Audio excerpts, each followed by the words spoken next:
This is a quick video on how to do EFT, how you would actually go through an EFT session. So the way it works, oftentimes it's on the phone or Skype, but we would discuss what's going on for you, and then I would kind of go with my intuition and any guidance that you give, and I would start tapping and saying something. You would repeat what I say. However, if what I say doesn't hit the mark or doesn't sit well with you, you would change it so that it fit whatever was actually going on with you. For example, if I said, I'm so angry, and what you really were feeling was sadness, instead of repeating, I'm so angry, you would say, I'm so sad. So that's that. And you tap around on the points. There's a separate video on the points. But when I start tapping, I do it as well, even if we're on the phone and you can't see me. I'll say the point, like I'll say karate chop, and then I'll say whatever I say, pause, you repeat it, we're both tapping together on the phone, and then we just go through all the points.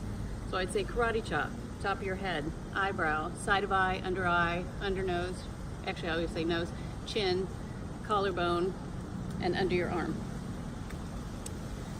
And that's kind of how it goes. I usually stop to take a deep breath in between, or take a deep breath whenever I feel like taking a deep breath, and try to pause at the end of each round, or wherever it feels like a good place to pause, and just wait for a second and see what might have come up for you during that round, and that will kind of guide what we would do on the next round. Oftentimes after you do an EFT session, things can become, they'll be taken care of in a way that you think maybe they never were a big deal to begin with, so it doesn't feel like you did much.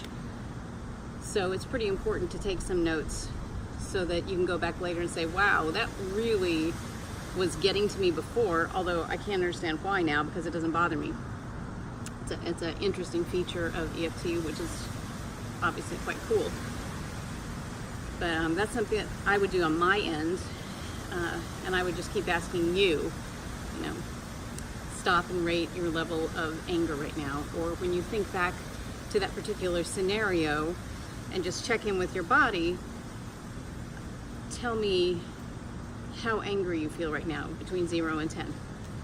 So I'll just keep taking notes and checking in on that and making sure that we're making progress. So that's basically how an EFT session works.